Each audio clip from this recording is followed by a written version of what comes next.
Maktab payti sinfdagi hamma bolalar futbol o'ynardik, bitta bola qizlar bilan voleybol o'ynardi.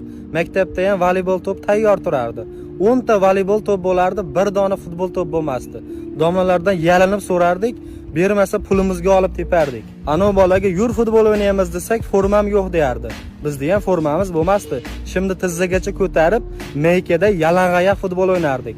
Formasi bor bolani ham futbolkasi Real'dagi, shortik Barsaniki, Gidra Chelsea'niki bo'lardi. Oyog'ida 35 minglik butsa bo'lardi. Legendarniy butsa bor, qora qizil chizig'i bor.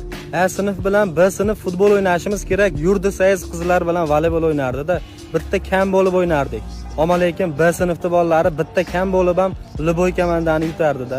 U bola qizlarning kurugida yurardi. Mehnat darsida qizlar salat qilib u bolaga ham berardi.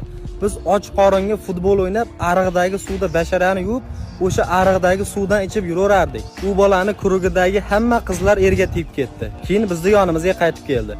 Jud Belingem to'g'ri aytgan. Qizlardan foyda yo'q, o'zimizni mujik do'stlardan qo'ymasin.